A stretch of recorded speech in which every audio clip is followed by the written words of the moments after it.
vraiment faire ça comme Jésus. Encore. Bonjour à tous et bienvenue au Centre Martin Luther King.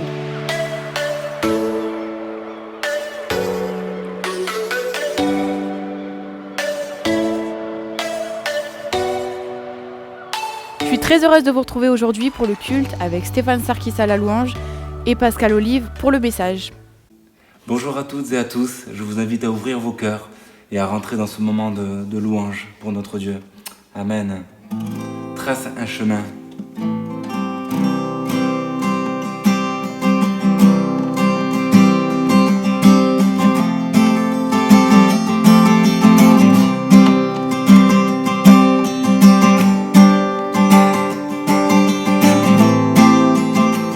Tu es là, présent parmi nous, et je t'adore, oh je t'adore, oh, oh, oh. Tu es là, agissant parmi nous, et je t'adore, oh je t'adore.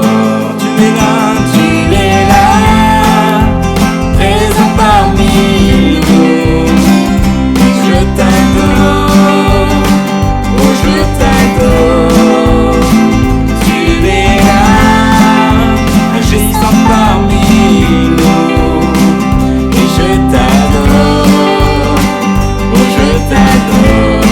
Oh, oh, oh. Tu traces un chemin au Père des miracles, tiens tes promesses, lumière dans la nuit.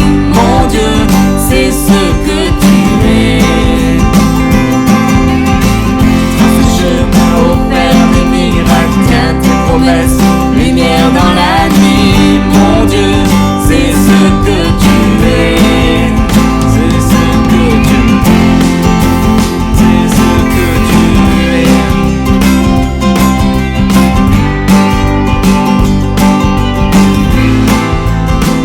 Tu es là pour toucher mon cœur. Je t'adore, oh je t'adore. Tu es là pour guérir mon cœur, et je t'adore, oh je t'adore. Tu traces un chemin au Père des miracles, tiens tes promesses, lumière dans la nuit. Mon Dieu, c'est ce que tu es. Au Père des miracles, tiens tes promesses, lumière dans la nuit. Mon Dieu, c'est ce que tu es. Tu es là, tu transformes nos vies, et je t'adore, oh je t'adore. Tu es là, oh je t'adore, oh je t'adore. Tu traces un chemin au Père des miracles, tiens tes promesses, lumière dans la nuit. Mon Dieu, c'est ce que tu es. Tu traces un chemin au Père des miracles, tiens tes promesses, lumière dans la nuit. Mon Dieu, c'est ce que tu es. C'est ce que tu es. C'est ce que tu es. C'est ce que tu es. C'est ce que tu es. Quand je ne le vois pas, tu agis. Quand je ne le sens pas, tu agis. Tu agiras, tu agiras toujours. Tu agiras, tu agiras toujours. Et quand je ne le vois pas, tu agis. Mais quand je ne le sens pas, tu agis. Tu agiras, tu agiras toujours. Tu agiras, tu agiras toujours. Oh oh. C'est ce que tu es. C'est ce que tu es. C'est ce que tu es. C'est ce que tu es. C'est ce que tu es.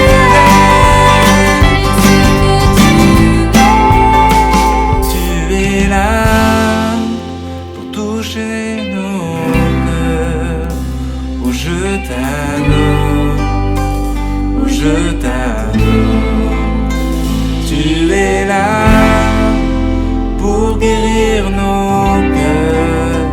Et je t'adore, oh je t'adore.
Semblable au lion à l'agneau, assis sur le trône.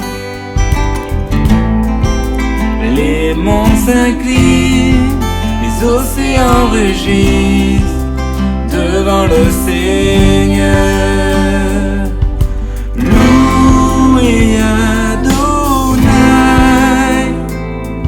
du lever du soleil et jusqu'à la fin du jour. Louez Adonai, toutes les nations du monde, tous les anges et tous les saints te louent. Te louent.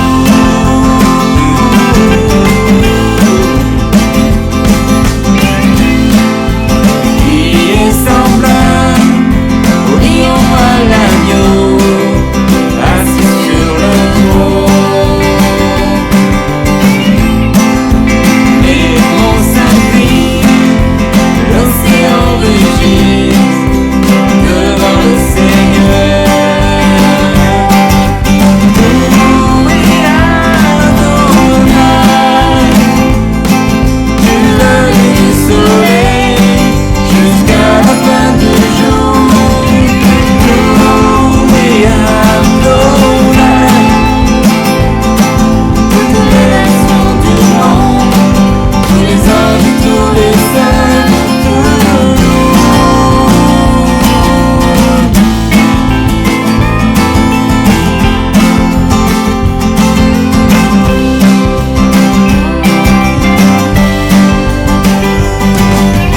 Louez Adonai, du lever du soleil jusqu'à la fin du jour. Louez Adonai, toutes les nations du monde, tous les anges et tous les saints te louent.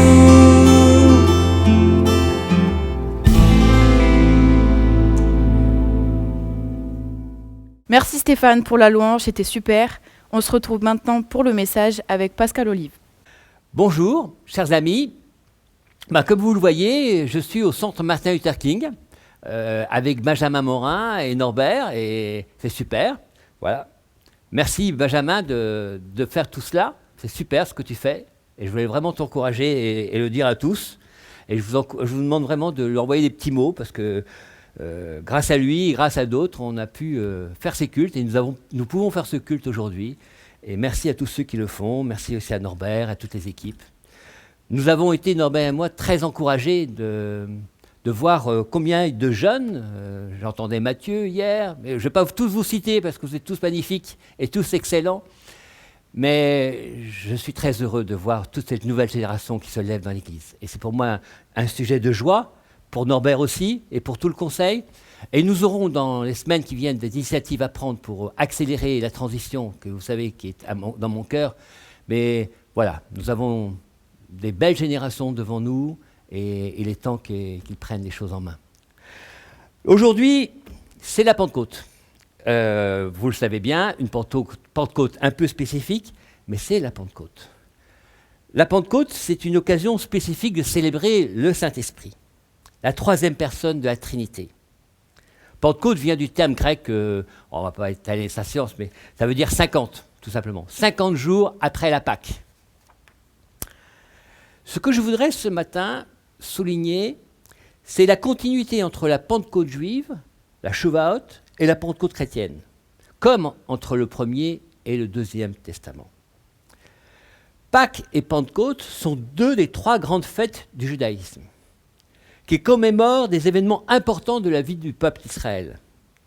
La fête de Pâques commémore Pécha, le passage, la sortie d'Égypte. La Pentecôte commémore le don de la Torah sur le mont Sinaï. L'alliance faite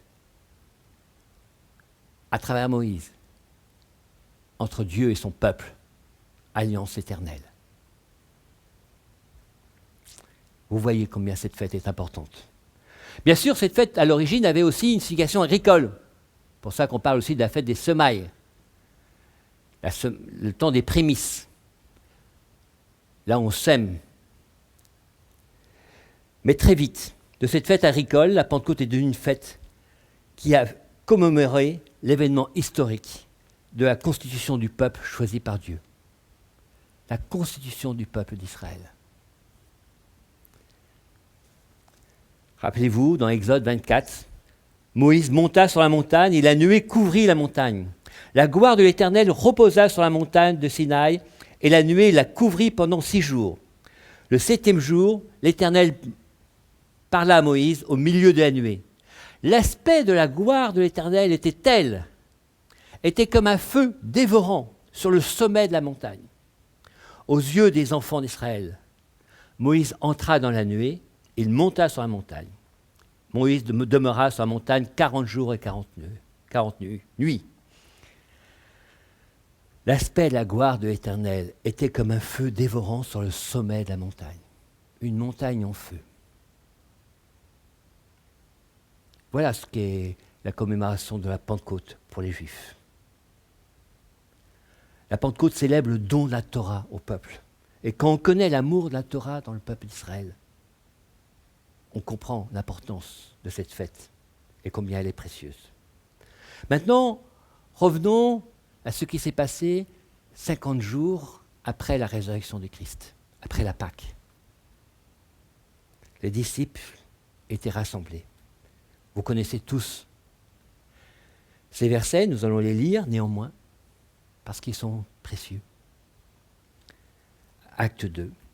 Le jour de la Pentecôte, ils étaient tous ensemble dans le même lieu. Tout à coup, il vint du ciel comme un bruit, comme celui d'un vent impétueux.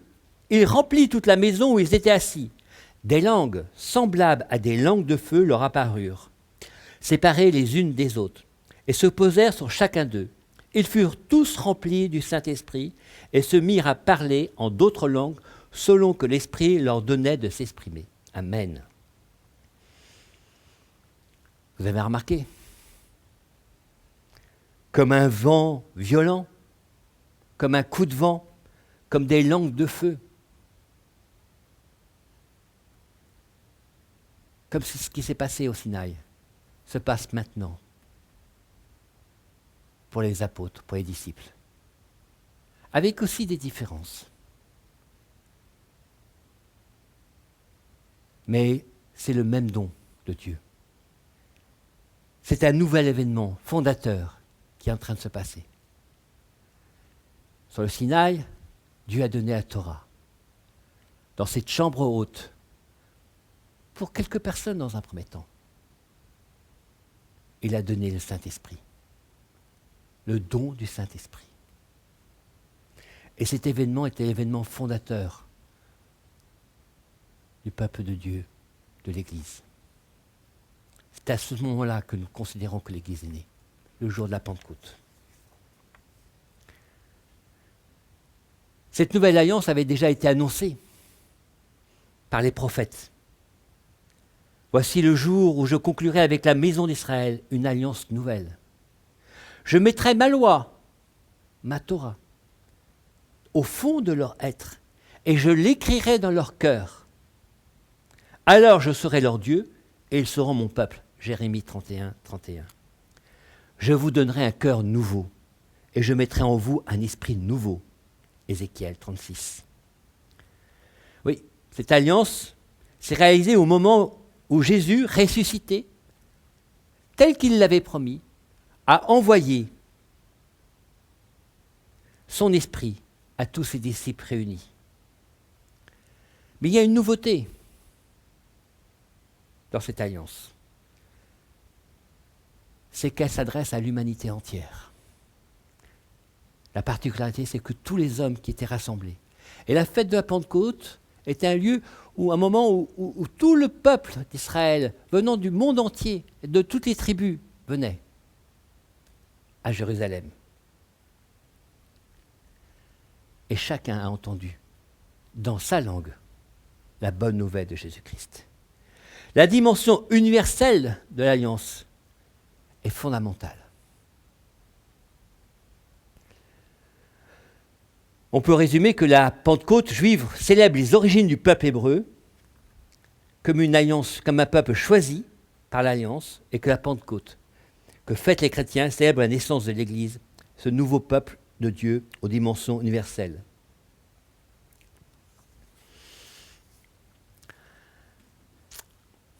Est-ce que nous réalisons ce que veut dire que Dieu a donné son esprit aux hommes? Le Saint-Esprit, ce n'est pas simplement une option sur une automobile. Ce n'est pas je suis chrétien et charismatique, ou ceci ou cela. Le Saint-Esprit, ce n'est pas simplement des dons, des choses, etc., de parler en langue. C'est une personne.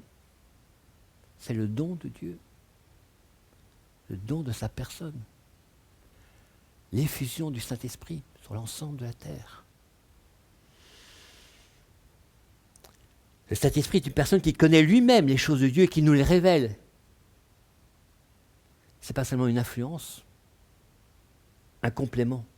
C'est une personne divine qui nous aime profondément, qui nous transmet l'amour de Dieu, qui nous transmet l'amour de Jésus et que nous aimons et que nous chérissons. Quels sont les enseignements qu'on peut tirer de ceci? Premièrement, vénérer, aimer, adorer le don de Dieu, le Saint-Esprit, comme le peuple d'Israël vénère la Torah. Vous savez combien l'amour profond du peuple d'Israël pour la Torah, et combien c'est émouvant et profond. Nous sommes appelés à avoir ce même amour par rapport au Saint-Esprit. Et à vraiment le considérer comme une personne. Et non pas le considérer pour ses manifestations ou ses dons, mais bien au-delà de cela. Deuxième enseignement qu'on peut tirer, vivre par l'Esprit. Préparant ce message, j'ai relu Romains 8. C'est peut-être le chapitre qui m'a amené à la foi. Enfin, peut-être, c'est certain. Tout ce chapitre Romains 8. Je ne vais pas le relire, il est trop long. Je vous encourage vraiment à le relire. Et particulièrement, il m'a encore sauté au visage combien il est d'actualité, y compris dans le monde d'aujourd'hui. Si nous vivons par l'esprit, marchons aussi par l'esprit. Vous ne vivez plus par la chair, mais selon l'esprit, si du moins l'esprit de Dieu habite en vous. Comment est-ce possible ? C'est la question que s'est posée Nicodème. Vous vous rappelez ? Dans Jean 3. Comment est-ce possible ? Et vous connaissez la réponse de Jésus. Il faut naître de nouveau. Et puis il dit quelque chose après. Le vent souffle où il veut, et tu entends le bruit. Mais tu sais d'où il vient, où il va, et il en est ainsi de tout homme qui est né de l'esprit. Waouh ! Le vent souffle où il veut, tu entends le bruit, mais tu ne sais d'où il vient, où il va, et il en est ainsi de tout homme qui est né de l'esprit. C'est un peu flippant, un peu inquiétant. On ne sait pas où on va. Vivre par l'esprit, ça peut faire peur, ça peut inquiéter.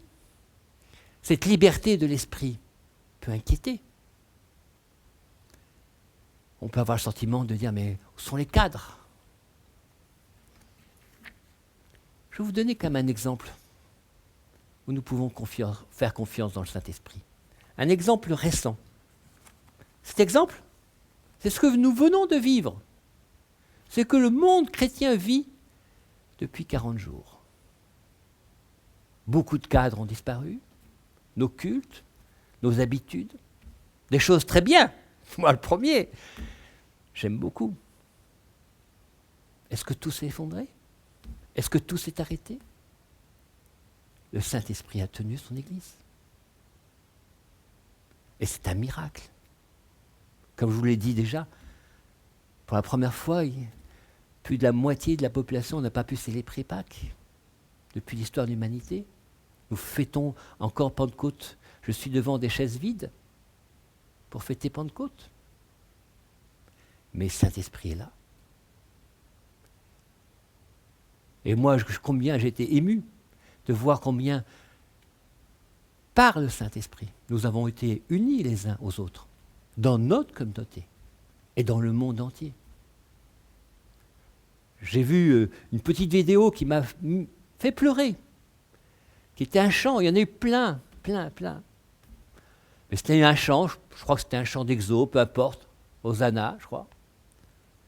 Et c'était chanté par des hommes et des femmes dans le monde entier. Alors, il commençait en Pologne, ça passait en Corée, au Brésil, en France, en Allemagne, etc. Et chacun chantait. Il y avait une unité incroyable. Vive par l'esprit, mes amis. N'ayons aucune crainte. N'ayons aucune peur. Le Saint-Esprit est avec nous. Même quand tout s'ébranle, l'Esprit de Dieu est sur son Église.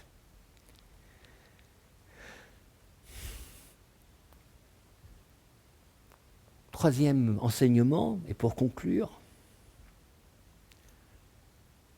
rappelez, la Pentecôte, c'est aussi la fête des prémices. Paul va reprendre cette phrase en parlant des prémices de l'Esprit. Je crois vraiment que nous sommes appelés dans ce temps à chérir les prémices de l'Esprit. Je les répète, encore une fois, ne pas penser que l'Esprit Saint, c'est penser que si on pense Saint-Esprit, on pense puissance, guérison, manifestation. Tout cela est vrai. Tout cela est vrai. Mais personnellement, et c'était particulièrement vrai depuis 3 mois, quand je pense au Saint-Esprit, je pense à un vent léger, à un murmure léger, comme celui qu'Élie a entendu dans sa grotte et sorti. Et nous avons tous été un peu dans notre grotte. Mais le Seigneur, le Saint-Esprit, veut vous faire sortir de la grotte et entendre ce léger murmure, ce vent doux. Oui, chérissons dans notre cœur le don de Dieu. Chérissons le prémice. Je crois vraiment que le Seigneur veut nous dire quelque chose ce matin. Promenons-nous dans le jardin du Père, accompagnés par la douce présence du Saint-Esprit. N'allons pas courir, ne reprenons pas tout de suite toutes nos activités. Mais je crois que le Seigneur veut rassembler par son esprit, son Église, son peuple dans le monde entier. Alors pour conclure et pour prier, je vais vous proposer une prière un peu spéciale. Je vais vous demander de fermer les yeux, là où vous êtes, de respirer une bonne fois, et puis de réfléchir, de penser que vous êtes dans un jardin. On connaît ces jardins d'été, nous ici à Nîmes. Il a fait chaud, terriblement chaud. On a été enfermés dans nos maisons, on a fermé tous les volets. Et puis voilà, vers 9h, 9h30, on ouvre les portes, on ouvre les fenêtres, les volets, et on va se promener dans le jardin. Et puis dans ce jardin, il y a une petite brise qui se lève, une légère brise qui brise cette torpeur. Et on sent les parfums de la terre, les parfums des fleurs qui commencent à revenir. Seigneur, dans le jardin de mon cœur, dans le jardin de mon Père, là où je suis en ce moment, je veux entendre ta voix, entendre le doux son de ta voix, Saint-Esprit, le doux murmure de ton vent, de ta douceur, de ton amour, qui console, qui restaure. Merci Seigneur, merci Saint-Esprit. Nous t'adorons ce matin. Nous voulons prendre du temps avec toi, tout simplement, dans ton jardin, dans le jardin du Père, là où nous aurions dû être tout le temps. Mais grâce au Fils, grâce à toi, nous sommes revenus dans le jardin de notre Père. Amen. Merci à tous d'avoir suivi le culte. On se retrouve bientôt au centre Martin Luther King. En attendant, on se retrouve sur Zoom juste après.